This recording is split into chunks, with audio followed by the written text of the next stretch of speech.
2 weeks ago, 2 young girls were shot and killed in Delano. Delano police saying initial indications are that the shooting was gang related. So tonight, the police department hosted a virtual town hall to address the violence and get input from the community. 23 ABC's Kylie Walker attended the meeting and explains how they plan to combat gang violence in the city and prevent it from reaching the local youth. Kylie?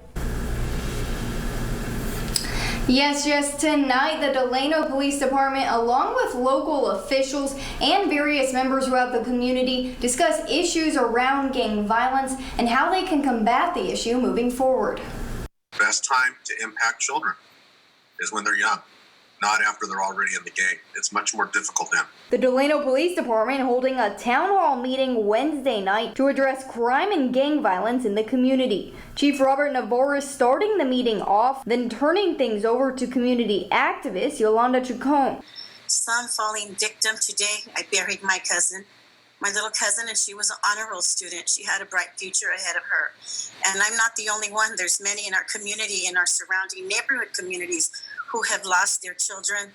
Chacon says her and many other community members would like to work with the police department and local officials to combat this issue, and she said she would also like to see more investments in youth programs and after-school activities. Because nobody's child dreams of growing up to be a gang member or a juvenile delinquent. Something is going wrong. If we can get bonds to build prisons, we have to find money to have programs for our youth.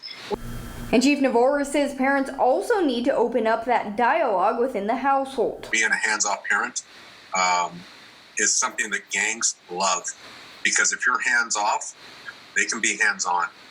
And Councilmember Joe Lindahouse shared his thoughts, saying he'll be making a proposal to the City Council in the coming weeks about coming up with a board to deal with school truancy issues, something he says is a common sign in gang habits developing in teens. He said he would also like to start a Say No to Gangs program to speak with students directly in hopes of providing a voice of reason. They're growing up in a gang culture at home and sort of being on this track of gang membership, right? I mean, they're on this track to becoming a full-fledged gang member in our community.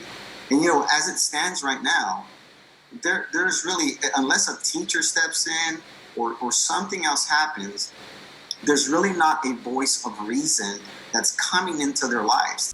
Officials say parents should look out for these signs: rebellious behavior, a change in friend groups, a child who suddenly has large amounts of money or expensive things and there is no explanation to it, gang graffiti on personal belongings, and starting to wear certain gang colors.